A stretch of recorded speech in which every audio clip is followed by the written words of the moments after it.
I thought that it would be worthwhile for us, since we spoke a little bit about St. Francis and prayer for he and his followers at his time, it would be worthwhile to talk to our archivist, Sister Caritas, and find out a little bit more about how that relates to our community. So Sister Caritas, question, why did Father Fessler choose the Franciscan rule for the community that he was helping to found?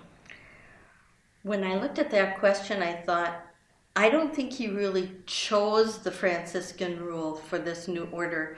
I think they were already living that particular Franciscan lifestyle.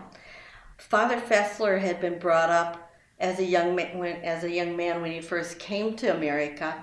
He joined the Oswald community in St. Nazianz, and they already followed a Franciscan rule through the sisters and the brothers that Oswald had set up. So he was already exposed to that type of rule. Then after he became a priest and came back, he was an assistant to Father Oswald. From there he went to Clark's Mills. Teresa Gromlich joined him as a teacher. She had also been exposed to the Franciscan lifestyle through her sisters, who were members of the Oswald Sisters community. So that Franciscan rule was already very much in place. When the Precious Blood Sisters, the three that came up from Dayton, became a part of the community, that Franciscan rule was already in their lifestyle also. The matter of poverty, the matter of holding everything in common, their prayer life, everything already centered around a Franciscan lifestyle. So I think it wasn't a matter of choosing it for our community. They just continued to live it and implement it into their particular lifestyle at the time. So it kind of was an organic development in that sense. So I guess the next question then would be, if our community kind of did develop out of some of those communities, the Precious Blood Sisters, that Gibolda community that amalgamated with ours, do we know anything about the prayer practices of those communities that kind of our community lived into or continued to carry on? I think when we look at those particular communities, because of when they were established so far back, their particular lifestyle already involved the breviary, for instance. Father Oswald introduced the saying of the breviary twice a day at least, and then all the small hours in between to his early community way back in 1857 already. So again, that was something that was already a part of that Franciscan lifestyle, and we just implemented that prayer practice into our community, along with the periods of silence, of quiet, of reading about the saints as table readings.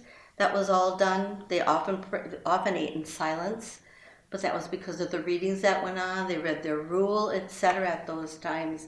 So those are a lot of the prayer practices that were already in place, and they implemented them into their own lifestyle. So then in terms of that early community, I guess what was the place of prayer in their life and work in terms of the balance of that contemplative and the active life? What was the place of prayer, and concretely, do we know anything about what it looked like? Prayer was their lifestyle, and then work fell in between everything. And I think for the sisters, I think if we would look back at our order of the day, we get up early. The bells ring early at 5 o'clock, according to Sister Pelagia, way back then. They would get up, they had a half hour of meditation together, then they had Mass together, then they would work. They had prayer at noon, they had prayer sometimes mid-morning.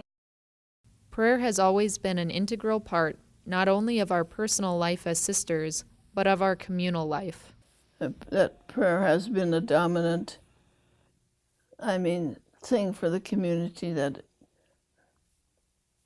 we pray as a community. Yeah.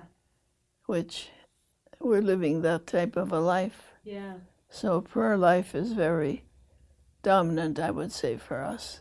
Well, because I think we're all one of a big body of sisters. Yeah. And so doing stuff together is more meaningful than you have to say your prayers by yourself. Yeah. Kind of using prayer as the glue that unites. Unity. The prayers we said at the Mother House were also said on mission.